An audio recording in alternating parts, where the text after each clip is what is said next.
Good morning students, today's our topic is informal invitation. कल हमने formal invitation की replies देखी थी और उसमें एक्सेप्टिंग और डिक्लाइनिंग देखी थी कि रिप्लाई जो करते हैं उसमें एक्सेप्ट करना है या डिक्लाइन करना है, तो वो हमने देखा था। आज हम इनफॉर्मल इनविटेशन देखेंगे। An informal invitation is just like an formal informal letter. अब इनफॉर्मल इनविटेशन जो है वो सेम इनफॉर्मल जो लेटर होते हैं, इनफॉर्मल लेटर जो हम पेरेंट्स को लिखते हैं, जो हम रिलेटिव्स को लिखते हैं, जो हम अपने फ्रेंड्स को लिखते हैं, तो सेम इनफॉर्मल इनविटेशन का जो फॉर्मेट होता है वो सेम इनफॉर्मल लेटर की तरह होता है। And it can be written in conversation tone, और जिस प्रकार से हम बातचीत करते हैं उसी तरीके से इसे लिखा जाता है। पर इसको लिखते समय जो ध्यान रखने वाली बातें हैं वो देखेंगे हम। Some important points, written in first and second person. अब हमने फॉर्मल इनविटेशन में देखा था कि वो हमेशा थर्ड पर्सन में लिखा जाता है, ही शी इट दे में, बट इनफॉर्मल इनविटेशन जो है फर्स्ट और सेकंड पर्सन में लिखा जाता है। अब इनफॉर्मल इनविटेशन में लेफ़्ट साइड में सेंडर्स एड्रेस लिखा जाता है। जो भी व्यक्ति लेटर लिख रहा है उसका एड्रेस लेफ्ट हैंड साइड में लिखा जाता है, जैसे कि हम लेटर में लिखते हैं। 9th-10th में हमने पर्सनल लेटर देखे थे, हमने इनफॉर्मल लेटर देखे थे, सेम वैसे ही हमें इसे लिखना है। Don't write RSVP। Formal invitation में हमने RSVP लिखा था, बट इनफॉर्मल में हमें RSVP नहीं लिखना है। Sender signature must at the end. And में सेंडर पत्र लिखने वाले का, इनविटेशन भेजने वाले का एड्रेस दिया जाता है। Date time and place should be mention. अब इनविटेशन है इसीलिए चाहे वो फॉर्मल हो चाहे इनफॉर्मल हो, डेट टाइम एंड प्लेस उसमें लिखा जाना चाहिए। Use salutation. अब ये इनफॉर्मल लेटर की तरह लिखते हैं इसीलिए सैल्यूटेशन संबोधन जो है वो हमें उसमें लिखना ज़रूरी होता है। अब फॉर्मेट देखते हैं। देखिए फॉर्मेट वही हमारे पर्सनल लेटर वाला फॉर्मेट है। सेंडर्स एड्रेस, सबसे पहले पत्र लिखने वाले का पता, फिर जिस दिन पत्र लिखा उस दिन। अब ये तो पत्र ना हो के इनविटेशन है इसलिए इनविटेशन भेजने वाले का पता, उस दिन की तारीख, सैल्यूटेशन, ओकेजन। अब ओकेजन और इंटीमेसी, डेट टाइम वेन्यू जो भी है इसमें हम बॉडी ऑफ द इनविटेशन लिखेंगे, मतलब मैसेज लिखेंगे जो भी हमें उनको बताना है। जैसे डेट है, टाइम है, वेन्यू है, ओकेजन है, किस लिए हमने लिखा, क्या डेट को वो फंक्शन है, उसकी क्या टाइम है, उसका वेन्यू क्या है, और साथ ही साथ उससे आसपास की उसकी संबंध की बात लिखनी है। जैसे हमारे जितने वो क्लोज में हैं उनसे किस प्रकार से हमें बात करनी है वो बात वहाँ लिखनी है। कॉम्प्लीमेंट्स में हम क्या करेंगे, कॉम्प्लीमेंट्स में हम पूरक जो भी इस इनविटेशन से संबंध रखने वाली जो भी कोई बात होगी, जैसे विश करना होगा या उनको बार बार इंसिस्ट करना होगा, वो बात लिखनी है। सब्सक्रिप्शन, वही आपको एंड जो करना है लेटर का, करते हो आप, थैंकिंग यू, योर्स फेथफुली या योर्स लविंग फ्रेंड, इस प्रकार से सब्सक्रिप्शन। और फिर सिग्नेचर, जिस सेंडर ने लिखा है उसका नाम लिखना है यहाँ पर। तो अब एग्जाम्पल एक देख लेते हैं हम। Informal invitation to your friend to attend your son's birthday party. अब write an invitation, informal invitation लिखना है टू योर फ्रेंड, अपने मित्र को, to attend your son's birthday party, कि आपके बेटे की बर्थडे पार्टी में वो आई।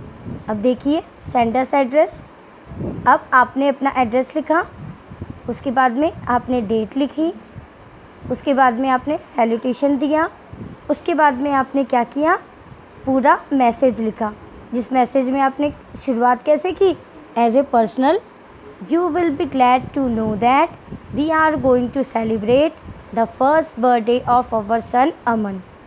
द पार्टी इज़, अब देखो इन्होंने क्या बताया कि फर्स्ट बर्थडे किसका है, थर्ड पर्सन में लिखना है ना, फर्स्ट एंड सेकंड पर्सन में लिखना है। IVU, तो यू विल बी ग्लैड, आपको जानकर खुशी होगी। तो वही लेटर वाला फॉर्मेट आ गया। हमने क्या बताया कि हम सेलिब्रेट करने जा रहे हैं, ओकेजन बताया हमने। उसके बाद में हमने क्या बताया, पार्टी कहाँ है, वेन्यू दे दिया, बाद में टाइम दे दिया, बाद में आपको डेट दे दी। मेन चीज़ थी हमने बता दी। अब कॉम्प्लीमेंट, इससे कॉम्प्लीमेंट क्या कर रही है, क्या चीज़ पूरा करेगी भाई, हमने उसको सारी बात बता दी कि हम ये ओकेजन पर सेलिब्रेट कर रहे हैं, वेन्यू डेट टाइम डे बता दिया। अब कॉम्प्लीमेंट में क्या, the event will be full of enjoyment, अब उसको क्या करेंगे हम अट्रैक्ट करने के लिए कि वो आए, हम कहेंगे कि वो बहुत एन्जॉयमेंट फुल होगा। Almost all our friend have been invited, सभी हमारे मित्र इन्वाइटेड हैं, इसीलिए अब ऐसा सुनकर तो भाई फ्रेंड से मिलने तो आएंगे। डू कम विद फैमिली, इसलिए क्या करो, फैमिली के साथ आओ। Subscription your friend Mukesh, name आ गया। तो हमें इनविटेशन जो है इनफॉर्मल इस तरह से लिखना है। अब इसी में हम नेक्स्ट देखेंगे इनफॉर्मल के रिप्लाइज। वो तो हमारा क्या था, इनफॉर्मल इनविटेशन था। अब इनफॉर्मल रिप्लाइज जिसमें एक्सेप्टिंग और डिक्लाइनिंग होगी। अब इसमें भी यही चीज़ ध्यान रखनी है, इनफॉर्मल जब इनविटेशन लेटर के तरीके से लिखा जाता है तो रिप्लाइज भी लेटर के तरीके से ही लिखी जाएगी। और इनको लिखते समय भी हमें यही ध्यान रखना है कि वही वो सारी चीज़ें तो मेंशन होंगी, बट साथ ही साथ हमें एक्सेप्टिंग वाली है तो एक्सेप्टिंग वाली लाइन लिखनी होगी। देखिए वही है, center address, date, salutation, intimacy, occasion, date time, venue, accepting lines. अब एक्सेप्टिंग है इसलिए एक्सेप्टिंग लाइंस, उसमें इनवाइट करना था ओनली, इसलिए इनवाइटिंग वाली लाइन। इसमें एक्सेप्ट करना है इनविटेशन, एक्सेप्टिंग वाली लाइन, क्योंकि रिप्लाई है। और subscription and signature same format वही है, पर ध्यान रखना है इसमें एक्सेप्टिंग लाइन्स आएंगी। तो एक एग्जांपल देखते हैं। You have receive an invitation from your friend. अब आपको अपने एक मित्र से इन्विटेशन प्राप्त हुआ टू ए डिनर पार्टी का, जो 10 जुलाई 2020 को है 8 बजे। टू सेलिब्रेट, अब किस लिए है, वो सेलिब्रेट कर रहा है his success in class 12 exams. Class 12 की एग्ज़ाम की सफलता के लिए वो डिनर पार्टी दे रहा है और आपको भी इनवाइट किया है। अब देखिए रिप्लाई एक्सेप्टिंग, एक्सेप्ट कर लिया है आपने, आप जाएंगे, इसके लिए आपको रिप्लाई देनी है। तो देखिए वही चीज़, सेंटर एड्रेस, डेट, सैल्यूटेशन और फिर message. Congratulation, I am very glad to know that you have passed your exam. Letter की फॉर्मेट हो गई, वही चीज़ हो गई। एग्ज़ाम विद 90% मार्क्स, 90% मार्क्स से क्या हुआ, उसने क्या की, पास किए 12th। You are going a dinner party, अब तुम एक डिनर पार्टी देने जा रहे हो, क्वेश्चन में है ये लाइन। अब कब, डेट दे दिया, टाइम दे दिया और उसने ओकेजन वाला बात बता दी। अब आपको क्या लाइन लिखनी थी, एक्सेप्टिंग वाली लाइन कि आप ज़रूर आएंगे।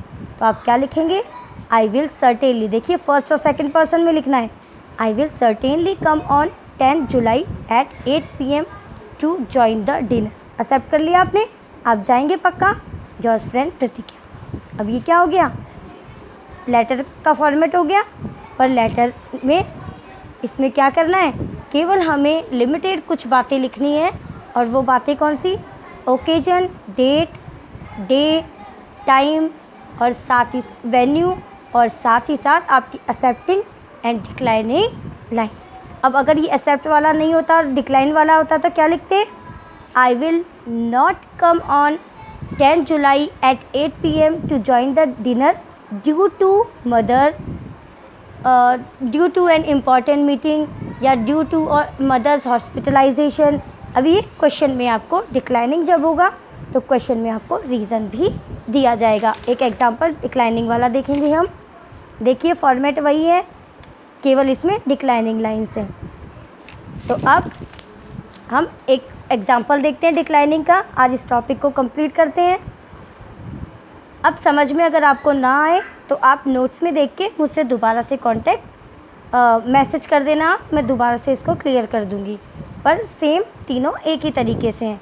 तो देखिए इसमें वही एड्रेस, डेट, सैल्यूटेशन, वही कॉन्ग्रेचुलेशन वाली लाइन, वही आपका डेट, डे, वेन्यू हो गया। उसके बाद में आपने क्या कहा, डिक्लाइनिंग लाइन्स देखिए, बाकी पूरा सेम है, केवल excepting and declining line change होती हैं। But I am sorry, due to some personal problem I wouldn't be able to come, दे दिया उन्होंने reason. Declining, convey my best wishes to Praveen, yours Naresh. अब योर फ्रेंड्स, योर नेप्यू, कुछ भी दे सकते हैं जो क्वेश्चन में दिया गया है। तो अब हमारा इनविटेशन वाला टॉपिक जो है वो कंप्लीट हो गया है। Thank you.